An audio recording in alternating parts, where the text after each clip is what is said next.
रविवार तारीख 9 जून सुबह का वक्त है और खेतों में किसानी करने वाली एक महिला जमींदार के घर पहुंचती है। वो घबराई होती है, परेशान होती है और जाते ही सीधे बोलती है कि साहब, आपके पोते को किसी ने किडनैप कर लिया है। जो आपका छोटा पोता है वो कहीं दिखाई नहीं दे रहा और ये देखिए एक पर्ची, इसमें लिखा है कि वो लोग आपसे 50 लाख रुपए चाहते हैं। अब वो पर्ची देखकर जमींदार के होश उड़ जाते हैं। तो आखिर उस पर्ची में ऐसा क्या लिखा था? दरअसल जो महिला जो पर्ची हाथों में पकड़ाती है जमींदार के, आप सुनिए उसमें क्या लिखा होता है। उसमें लिखा था, अगर आप अपने बेटे को चाहते हैं तो 50 लाख दो, नहीं तो इसकी लाश मिलेगी। अगर आपने किसी को बताया तो अच्छा नहीं होगा और आपको बताया जाएगा कहाँ पैसा लाना है। साथ ही साथ पैसा लेकर आपको आना होगा, किसी को बताना नहीं होगा और कोई भी होशियारी नहीं बरतनी होगी। साथ ही साथ इस लेटर में, या जो चिट्ठी जो दी गई थी, इसमें लिखा था घर और जो आपका घर के लोग हैं उनको भी ज़्यादातर इस बारे में मत बताइए और जहाँ भी पैसा लेकर आना होगा हम आपको बताएंगे। साथ ही साथ आप लोग कोई भी होशियारी नहीं करेंगे। बार बार इस बात का जिक्र किया गया इस लेटर में कि कोई भी होशियारी नहीं करेंगे। और अगला खत छत पर मिलेगा, इस बात की जानकारी दी गई है इस लेटर में कि हमने आपको पहला लेटर भेज दिया है और आपको जो दूसरा खत है कि पैसे कहाँ पर लाने हैं, किसको पकड़ाना है, वो आपको लेटर छत पर मिलेगा। और लिखा है इंतजार अपनी आपको पोता भरेगा। मतलब इनके कहने का मतलब है कि अगर आप हमें पैसों को लेकर इंतजार कराएंगे तो उसका जो पूरा काम है या जो भी गलत होगा वो आपके पोते के साथ होगा। तो अब आपको पूरा पैसा भरना होगा, नहीं तो हम आपके पोते के साथ कुछ कर देंगे। इनडायरेक्टली अगर आप इस लेटर को पूरा समझेंगे तो एक तरीके से रैंसम लेटर, या यूँ कहें कि किडनैपिंग के बाद जो फिरौती मांगी जाती है उसका लेटर है। और इसमें ये बताया गया है कि अगर आप 50 लाख रुपए का इंतजाम नहीं करेंगे तब आपके पोते की लाश मिलेगी। तो आखिर ये जमींदार थे कौन? क्यों इनके पोते को किसी ने किडनैप किया? और जो महिला लेटर लेकर आई, क्या उसका इस किडनैपिंग से कोई लेना देना था? तो दरअसल ये जो पूरी वारदात है ये उत्तर प्रदेश के मेरठ से सामने आई है। यहाँ पर 9 जून की तारीख को सुबह सुबह 6 साल का पुनीत, जिसका घर पे नाम कान्हा भी है, वो अपने दोस्तों के साथ बाहर जो बच्चे होते हैं उनके साथ खेल रहा था। लेकिन खेलते खेलते अचानक से जब उसके परिवार वाले बाहर आए उसे बुलाने के लिए, तो वो किसी को दिखा नहीं। आसपास ढूंढा गया तो भी नहीं मिला। अब ऐसे में परिवार में बहुत ज़्यादा टेंशन फैल गई, बच्चा कहाँ चला गया? क्योंकि जो बच्चा था वो अपने दादा के घर आया हुआ था और वो रहता था लखनऊ में रहता था और अपने दादा के यहाँ आया हुआ था। उसके जो पिताजी थे वो यूपी पुलिस में है। अब परेशानी हो गई कि ये तो अपनी छुट्टियों में आया था बच्चा और गायब हो गया, कहाँ चला गया? पुलिस स्टेशन पहुंचते हैं 10:30 के आसपास। पुलिस स्टेशन में जाकर रिपोर्ट लिखवाई जाती है कि हमारा जो पोता है वो देखिए इस तरीके से दिखता है, 6 साल उसकी उम्र है और वो गायब है, कहीं दिखाई नहीं दे रहा, आप कुछ भी करके उसे ढूंढिए। अब पुलिस वाले एक्शन में आ जाते हैं क्योंकि जो लड़का होता है वो खुद यूपी पुलिस में तैनात एक सिपाही का है। एक्शन में आते हैं, उसको ढूंढने के लिए हर जगह छानबीन की जाती है कि तभी जो महिला जिसका मैंने जिक्र किया, ये आप तस्वीर देख रहे हैं, सुमन है, ये वही महिला है जो जमींदार का जो खेत था उसमें वो मजदूरी का काम करती थी, वहाँ पर किसानी करती थी। वो भागी भागी आती है और वो लेटर दिखाती है, जो लेटर मैंने आपको बताया, जिसमें लिखा था कि आप 50 लाख दो, नहीं तो आपके पोते की लाश मिलेगी।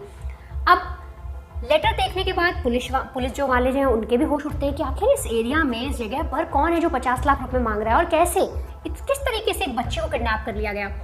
पुलिस वाले अब सुमन से पूछताछ करते हैं क्योंकि पुलिस का ये जानना जरूरी था कि आखिर उसे लेटर मिला कहाँ से। तो सुमन कुछ ऐसा बोल देती है जिसकी वजह से वो बुरा फंस जाती है। दरअसल जब पुलिस वाले सुमन से पूछताछ करते हैं कि आप ये बताइए कि आपको ये लेटर कैसे मिला, कहाँ पर मिला, तो सुमन बोलती है कि जब सुबह सुबह मैं खेती करने के लिए खेत में जा रही थी तब घर के बाहर एक पर्चा पड़ा हुआ था, तो इसीलिए मैंने पर्चा देखा, उसमें मैंने जैसे पढ़ा तो मैंने लाके साहब को दे दिया। पुलिस वाले सुमन की बातों पर यकीन कर लेते, लेकिन सुमन से एक चीज़ गलती से निकल गई, उसने शनिवार बोल दिया। अब जब पुलिस ने बोला शनिवार तो जो सुमन है वो वहाँ पर फंस गई, उसकी ज़ुबान लड़खड़ाने लग गई, वो एक तरीके से अपनी बातों को कवर नहीं कर पाई। और जब पुलिस ने उससे कड़ाई से पूछताछ की तो अब वो नहीं समझ पाई कि वो शनिवार को रविवार कैसे बनाए, क्योंकि उसने कहा कि ये लेटर उसे शनिवार को मिल गया। और पुलिस ने सीधे सवाल किया कि जब बच्चा गायब ही रविवार के दिन हुआ है तो तुम्हें शनिवार को लेटर कैसे मिला? किडनैपिंग से एक दिन पहले तुम्हें ये लेटर कैसे मिल गया? अब सुमन डर गई। सुमन के हाव भाव देखकर पुलिस वाले समझ गए कि हो ना हो इस महिला का इस पूरी वारदात से कुछ लेना देना तो है। इसी एवज में जो पुलिस है वो सुमन को उठाती है, उसे पुलिस स्टेशन ले जाती है, वहाँ पर उससे पूछताछ करती है तो बेहद चौंकाने वाली जो कहानी है वो निकल कर सामने आती है। पता चलता है कि जो बच्चा है उसके खुद के ताऊ ने ही उसको ना सिर्फ किडनैप करवाया बल्कि उसका कत्ल भी करवा दिया। और वो भी किस लिए? 6 बीघा जमीन और 10,000 रुपए के लिए।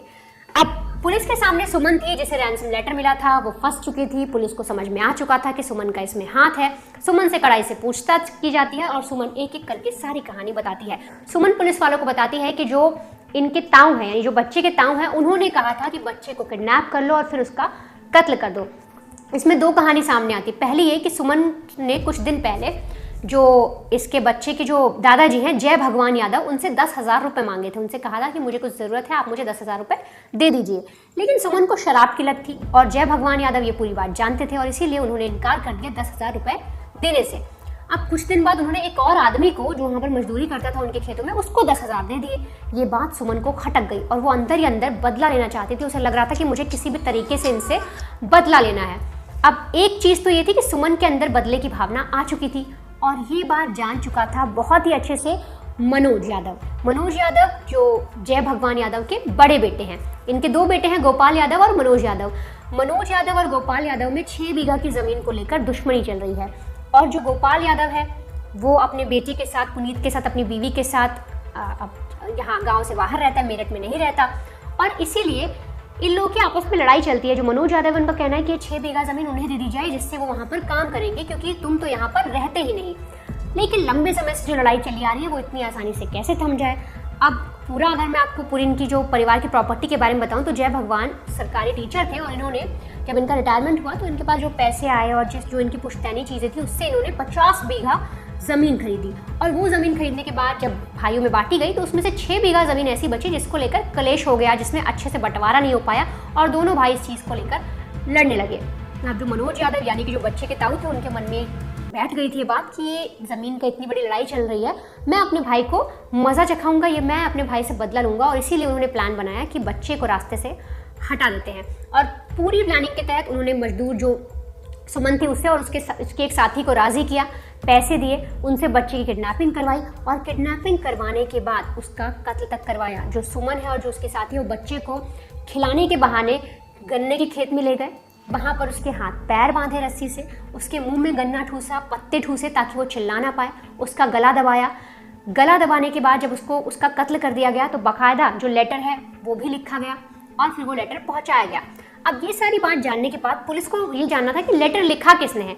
तो पुलिस को पता लगता है कि लेटर किसी और ने नहीं, जो सुमन की बेटी है उसने लिखा है।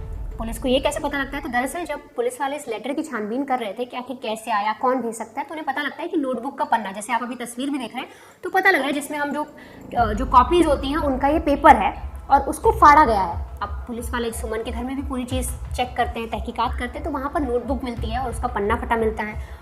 और ज़्यादा कड़ाई से पूछताछ होती है तो सुमन खुद बता देती है कि ये लेटर मेरी बेटी ने लिखा है, मैंने उससे लिखवाया है। अब पूरी कहानी पुलिस के सामने थी। पुलिस को पता चल चुका था कि कत्ल कैसे हुआ, क्यों किया गया, और जो बच्चा जिसको लोग समझ रहे थे कि वो किडनैप हुआ है, बल्कि उसका तो कत्ल कर दिया गया।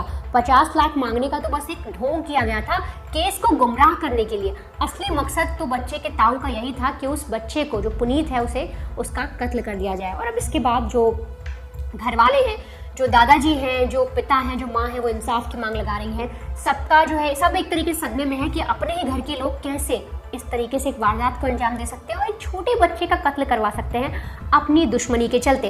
और ऐसे में जो माँ है जो बच्चे की, उनका कहना है कि बड़ी मुश्किल से हमें ये बेटा हुआ था, इसीलिए हमने इसका कान्हा नाम रखा था। हम कृष्ण जी की पूजा करते थे, हम मन्नत मांग रहे थे और उसी से हमें ये फल मिला, हमें ये बच्चा हुआ। लेकिन जिस तरीके से इन्होंने हमारा बेटा हमसे छीन लिया, अब हमारे पास कुछ भी नहीं रहा। और इसी पूरे सिलसिले में वो लोग न्याय की गुहार लगा रहे हैं। और अब इस पूरे मामले में जो सुमन है और उसकी जो साथी है, साथ ही साथ जो ताऊ है लड़के के मनोज, उन्हें भी पुलिस ने अरेस्ट कर लिया है और इस पूरे केस में अब आगे की कार्रवाई की जाएगी। जो भी इस केस में फैसला आता है, जो भी चीज़ें सामने आएंगी, वो आप तक हम ज़रूर पहुँचा